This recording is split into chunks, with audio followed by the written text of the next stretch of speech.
கண்ணிகளை அழைத்து வர வேளையிலே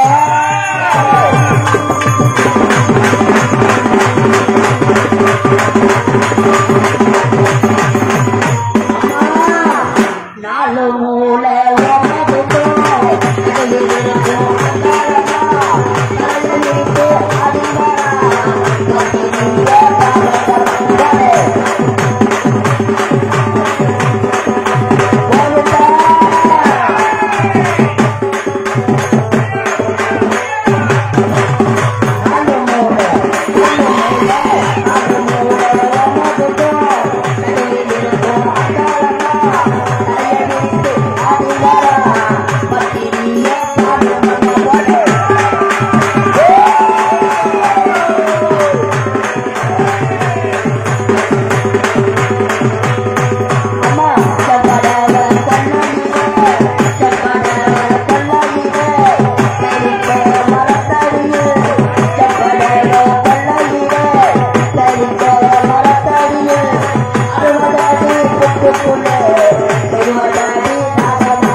அந்த இடவன சூழலிலே அந்த அரிச்சந்திர பக்கத்திலே என் தாய் ஆசனத்தை போட்டவளா. அம்மா, இந்த அழகான மாம்பாப்பு கிராமத்திலே சப்தம் என்றால் 7 கண்ணீர் மங்களாக ஒய்தா ஒய்தா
ஓடி வந்த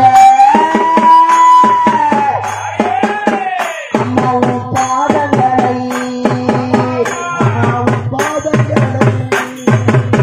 ஒரு கோடி கேட்டாய பூஜை செய்தோம்.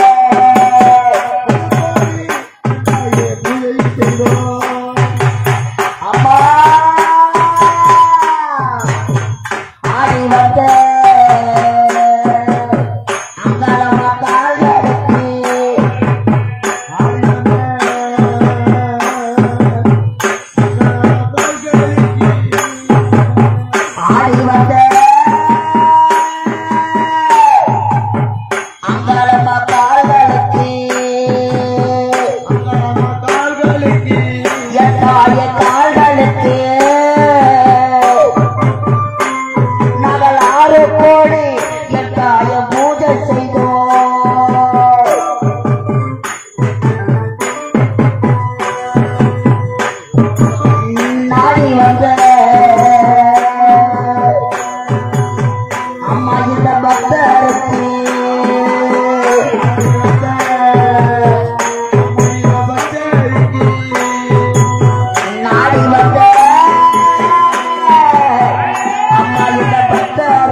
சக்தி உடம்பில் இருந்து 7 பிண்டங்களாக பிரித்தெடுத்து சப்த மாதங்கள் என்று பெயர் வைத்து அந்த 7 பிண்டத்திலிருந்தும் ஆடவர் கரம்படாத 7 கன்னிகளை உற்பணம் செய்திருக்கிறார்கள்.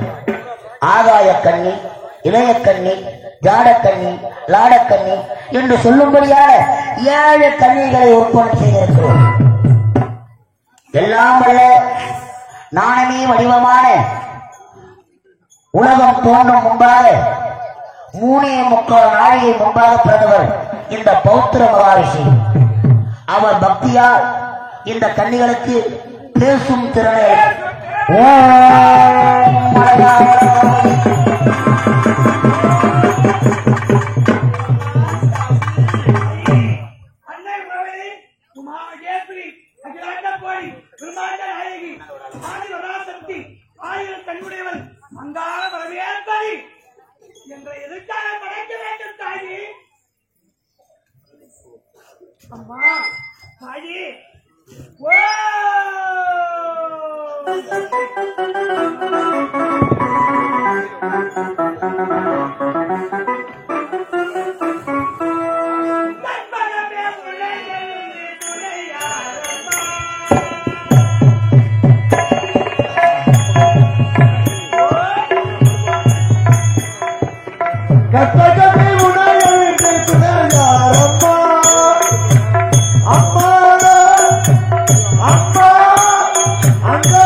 மக்களை காக்கும்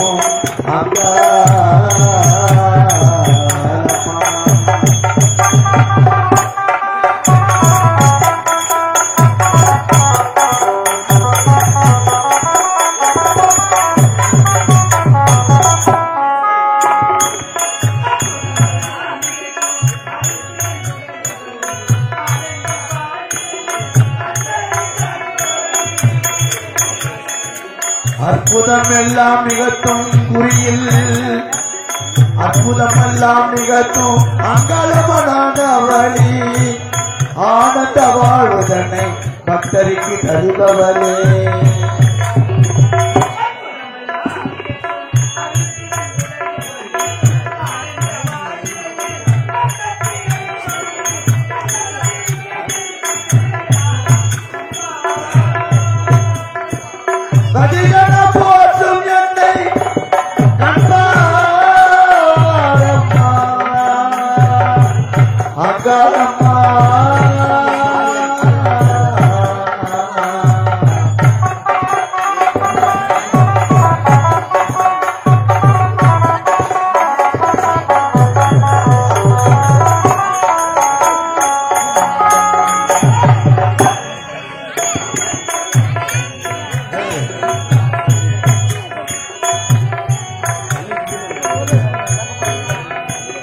அலைகடல் உரத்தில் அமைந்த மயிலையினி தலைவடி வாய்த்திகளோ நெத்திரை கோவிலே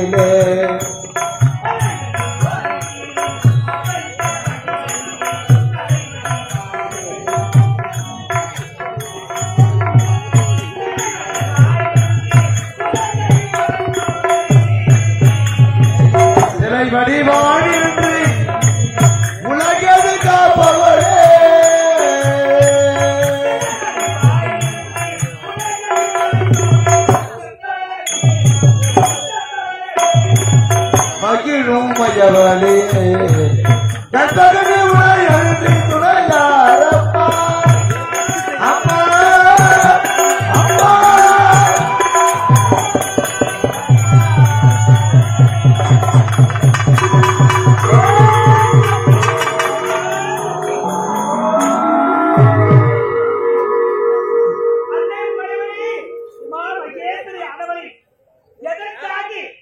எங்களை படைக்க வேண்டும் தாயே, படைக்க வேண்டும்.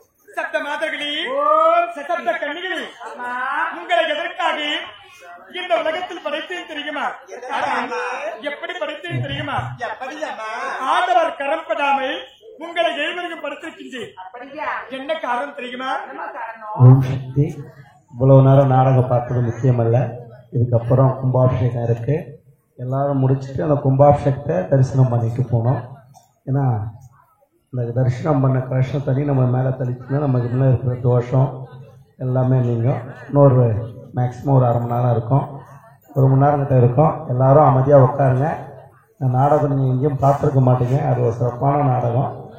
அதனால் 7 கன்னிமார்களுக்கும் இங்கேயும் கன்னிமார்கள் தெய்வமும் உண்டு. இந்த கன்னிமார் தெய்வத்தை எப்படி பண்ணணும், எப்படி இருக்குன்றதுக்கோசம் இந்த நாடகத்தை வச்சுருக்கோம். தயவு செஞ்சு அமைதியாக உட்காருங்கன்னா 1 மணி நேரம் நாடகம் இருக்குது. கும்பாபிஷேகம் நடக்கும். கும்பாபிஷேகம் தண்ணி வாங்கி கலசத்தை நீரை தெளிச்சுட்டு போகணும்னு கேட்டுக்கொள்கிறோம். இப்போ மோடி எடுக்கிறதும் இருக்குது, கும்பாபிஷேகமும் இருக்குது. தயவு செஞ்சு எல்லாரும் அப்படியே அமைதி. தூங்குறவங்களாம் ஃபஸ்ட்டு எழுந்துருங்க. ஏன்னா இந்த நாடகத்தை எங்கேயும் பார்த்துக்கிட்டு இருக்கீங்களா? நிறைய நாவல்ஸ் தான் ஆடுறாங்க. இந்த மாதிரி நாடகத்தெல்லாம் ஆடுறதே கிடையாது. கலைதேவி இப்போ தான் புதுசாக இங்கே நம்ம ஏரியாவில் சுற்றுலா கன்னி தேவி நாடகம் நடத்துகிறாங்க. ரொம்ப விரும்பி கேட்டோம் அந்த நாடகத்தை. அதான் நடத்துறாங்க. தயவு செஞ்சு எல்லாரும் உட்காருங்க, அமைதியா உட்காருங்க.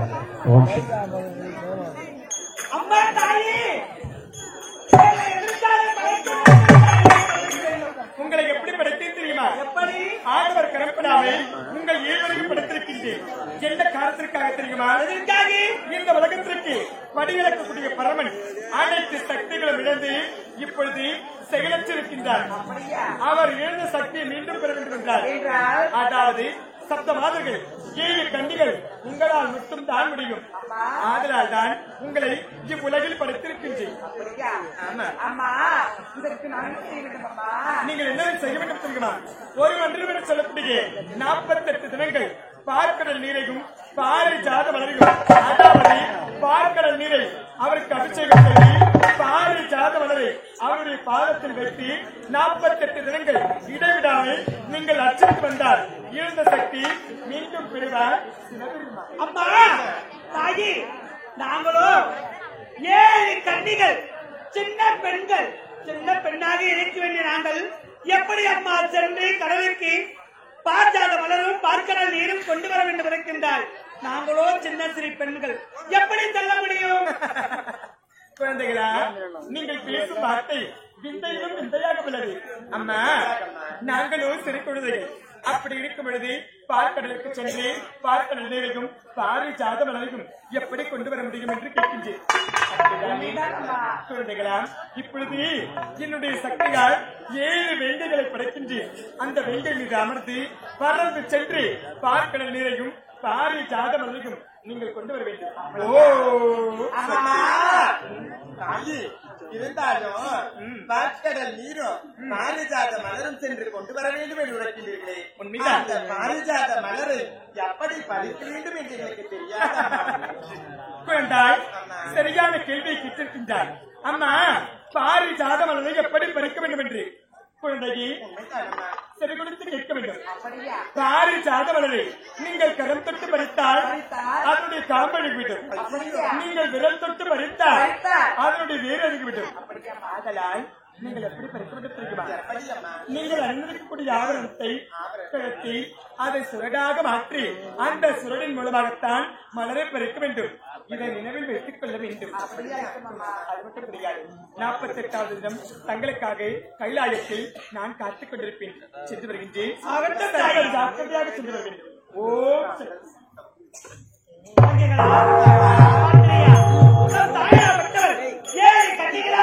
நம்மளை படைத்திருக்கின்றார். எதற்காக? உலகமெல்லாம் படையெடுக்கக்கூடிய சிவபெருமான் சக்தியை இழந்திருக்கின்றார். மீண்டும் சக்தி பெற வேண்டும் என்றார். 48 நாள் ஒரு மண்டலம் என்று சொல்லக்கூடிய பூஜைகளை செய்து முடித்தார். இழந்த சக்தியை மீண்டும் பெறுவார் என்று உரைத்திருக்கின்றார் தாய். தாயுடைய வார்த்தை பிரகாரம் பார்க்கிறார் நீரும் பாத்திர மலரும் கொண்டு வர வேண்டும். இப்பொழுது புறப்படலாம்.